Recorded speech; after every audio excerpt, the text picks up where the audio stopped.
Salut, aujourd'hui, on va parler d'un sujet qui touche beaucoup d'hommes, mais dont personne n'ose vraiment parler ouvertement, l'infidélité féminine. 85% des hommes ne détectent pas quand leur partenaire les trompe. C'est un chiffre qui fait réfléchir, n'est-ce pas? Si vous êtes comme la majorité des hommes, vous pensez probablement que ça n'arrive qu'aux autres, que vous sauriez forcément si quelque chose n'allait pas dans votre couple. La réalité est bien différente. Contrairement aux hommes qui laissent souvent des traces évidentes de leurs infidélités, les femmes ont développé des techniques de dissimulation particulièrement sophistiquées, des phrases apparemment anodines, des comportements subtils qui passent totalement inaperçus aux yeux de leur partenaire. Je ne suis pas là pour semer la paranoïa. Mon but est de vous donner les clés pour comprendre ce qui se passe réellement dans votre relation. Dans cette vidéo, je vais décortiquer avec vous 6 phrases spécifiques que les femmes utilisent systématiquement quand elles trompent leur partenaire. Ces phrases, vous les avez peut-être déjà entendues sans y prêter attention. Elles semblent innocentes en surface, mais cachent souvent des vérités beaucoup plus profondes. Des vérités qui, une fois comprises, peuvent soit sauver votre relation, soit vous éviter de perdre des années dans une relation basée sur le mensonge. Ce que je vais partager avec vous aujourd'hui, ce sont des observations basées sur des années d'expérience et d'études comportementales. Ce ne sont pas des suppositions ou des théories hasardeuses, mais des schémas qui se répètent constamment dans les relations où l'infidélité est présente. Prêtez attention à ce qui va suivre. Ces informations pourraient changer radicalement votre perception des relations amoureuses et surtout vous donner les outils nécessaires pour protéger ce qui compte vraiment pour vous. Certaines vérités seront peut-être difficiles à entendre, mais elles sont nécessaires. Si vous vous reconnaissez dans certaines situations que je vais décrire, ne paniquez pas. La connaissance est votre meilleur allié pour prendre les bonnes décisions. Installez-vous confortablement. On va plonger dans le vif du sujet et examiner ces 6 phrases une par une. Êtes-vous prêt à voir, au-delà des apparences, et à comprendre ce qui se cache vraiment derrière ces mots qui semblent si ordinaires? C'est parti. Numéro 1, elle mentionne fréquemment une autre personne. La première chose qui doit vous alerter, c'est quand votre femme commence à parler constamment d'une autre personne. Ne prenez pas ça à la légère. C'est souvent le premier signal d'une infidélité qui se prépare. Quand elle vous dit des choses du genre « Tu sais Paul au bureau, il me comprend tellement bien » ou « C'est fou comme Jean sait toujours trouver les mots justes quand je ne vais pas bien ». Ouvrez grand vos oreilles. Ces phrases ne sont pas lancées au hasard. Elles révèlent quelque chose de plus profond. Votre femme est en train de développer une connexion émotionnelle avec quelqu'un d'autre. En réalité, ce qu'elle est en train de vous dire, c'est qu'elle trouve chez cette personne ce qu'elle ne trouve plus chez vous. L'écoute, la compréhension, le soutien émotionnel, tout ce qui manque peut-être dans votre relation. Et croyez-moi, une fois qu'une femme établit cette connexion émotionnelle avec un autre homme, le passage à l'acte physique n'est souvent qu'une question de temps. Ne faites pas l'erreur de minimiser ces signaux. Si vous entendez régulièrement le nom d'un collègue, d'un ami ou de n'importe qui revenir dans ces conversations et qu'elle ne tarit pas d'éloges à son sujet, c'est le moment d'avoir une discussion sérieuse. Ce n'est pas de la paranoïa, c'est de la lucidité.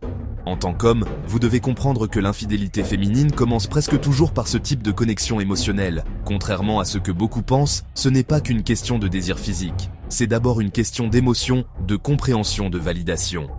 Alors, la prochaine fois que votre femme mentionne de façon répétée une autre personne, surtout en termes élogieux, ne laissez passer ça. C'est peut-être le moment de vous réveiller et de prendre les choses en main avant qu'il ne soit trop tard. Numéro 2, elle dit toujours « Ne t'inquiète pas, je sors juste avec des amis ». Écoutez bien ce que je vais vous dire, parce que c'est probablement l'une des phrases les plus dangereuses qu'une femme peut vous sortir. « Ne t'inquiète pas, je sors juste avec des amis ». Cette phrase, elle a l'air tellement innocente, n'est-ce pas? C'est justement là tout le problème. C'est l'excuse parfaite, celle qui ne soulève aucun soupçon immédiat. Et c'est exactement pour ça qu'elle est utilisée si souvent par les femmes infidèles. Quand votre femme commence à utiliser cette phrase de façon répétitive, vous devez comprendre une chose. Ce n'est pas l'excuse qui est importante, c'est le pattern qui se dessine derrière. Ces sorties soi-disant entre amis qui se multiplient, ces soirées qui s'allongent, ces explications qui deviennent de plus en plus vagues. Tout ça, ce sont des signaux d'alarme. La réalité, c'est que personne n'avoue directement une infidélité. Ça commence toujours par des mensonges simples, des excuses basiques qui semblent parfaitement plausibles. C'est comme ça qu'elle arrive à endormir votre vigilance. Si vous commencez à remarquer des incohérences dans ces histoires, si les détails ne correspondent pas d'une fois à l'autre, ou si elle devient défensive quand vous posez des questions sur ses sorties, c'est le moment d'ouvrir les yeux. Une femme qui n'a rien à cacher n'a pas besoin de constamment se justifier ou de changer sa version des faits.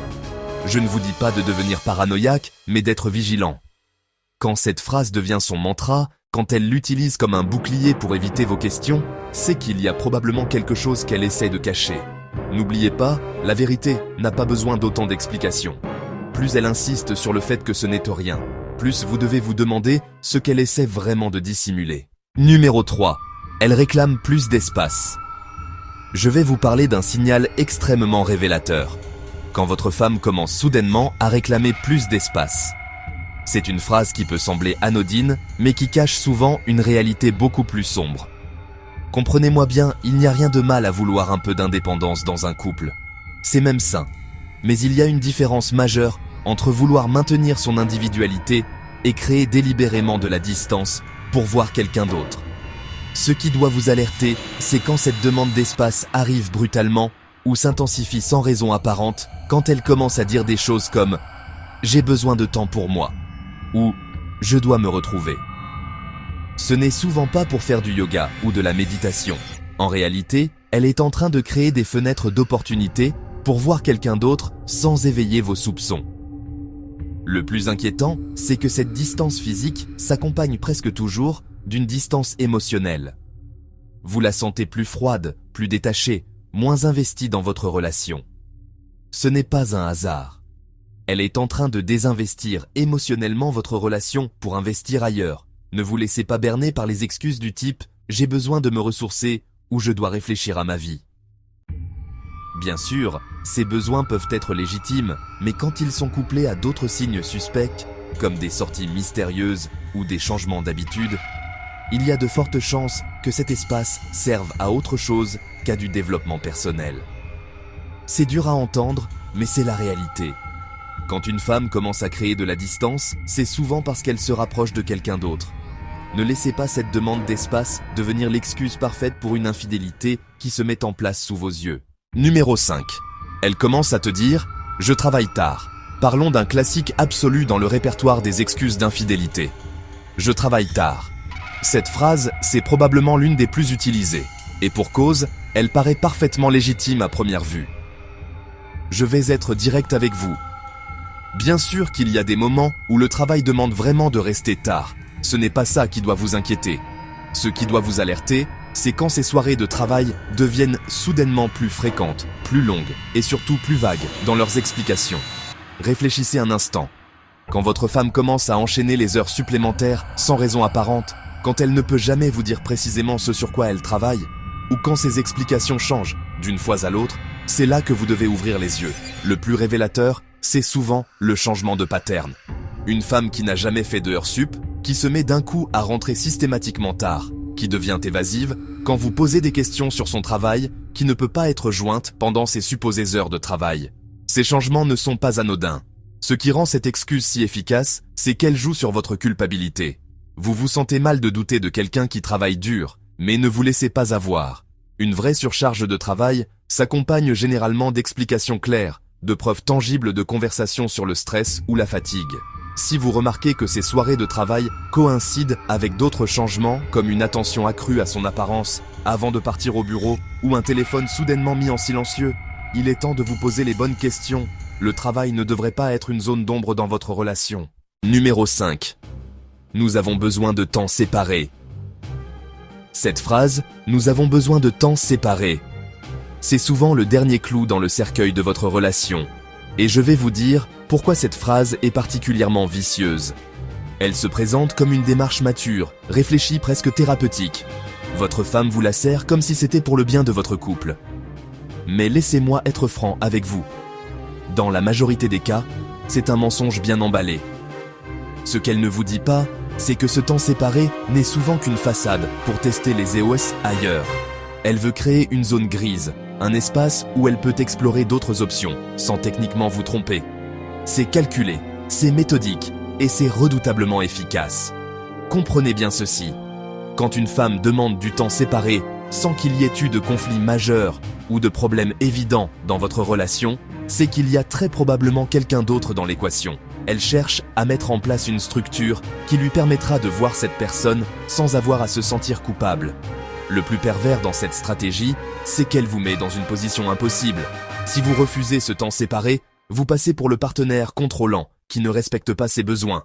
Si vous acceptez, vous ouvrez grand la porte à une infidélité qui n'attend que ça.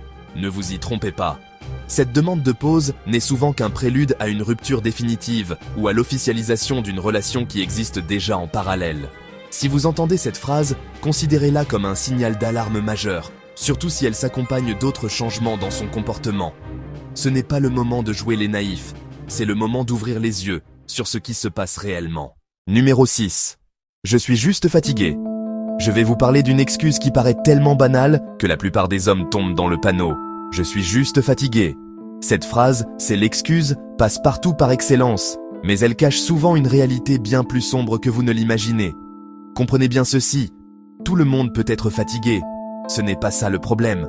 Le vrai signal d'alarme, c'est quand cette fatigue devient l'excuse systématique pour éviter tout moment d'intimité avec vous. Quand elle est trop fatiguée pour passer du temps ensemble, mais qu'elle trouve miraculeusement l'énergie pour d'autres activités ou d'autres personnes. Ce que vous devez réaliser, c'est que cette prétendue fatigue n'est souvent qu'un écran de fumée. Elle n'est pas physiquement fatiguée, elle est émotionnellement désinvestie de votre relation. Et la raison est simple, son énergie émotionnelle, son désir, son attention sont dirigés ailleurs. Le plus révélateur, c'est quand cette fatigue devient sélective. Elle est trop fatiguée pour une soirée avec vous, mais elle trouve l'énergie pour sortir avec des amis. Trop fatiguée pour un moment d'intimité, mais pas trop pour passer des heures au téléphone.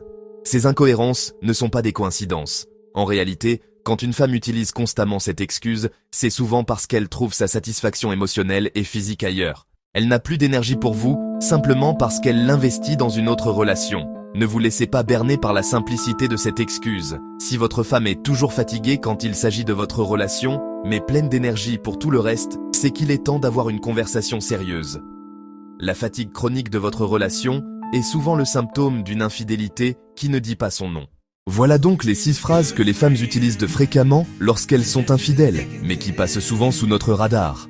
Retenez bien que la communication et la confiance sont les piliers d'une relation saine. Ces signes ne sont pas une science exacte, mais ils peuvent vous aider à être plus attentif aux dynamiques de votre couple. L'infidélité n'est jamais une situation simple et chaque histoire est unique. Ne tombez pas dans la paranoïa. Utilisez plutôt ces informations pour développer votre discernement et votre intelligence émotionnelle. Si quelque chose ne va pas dans votre relation, privilégiez toujours le dialogue direct avec votre partenaire. Le plus important est de rester lucide et de faire confiance à votre instinct. Les signes sont là pour nous guider, pas pour nous emprisonner dans la méfiance. C'est à vous maintenant d'utiliser ces connaissances avec sagesse pour construire des relations plus authentiques et épanouissantes.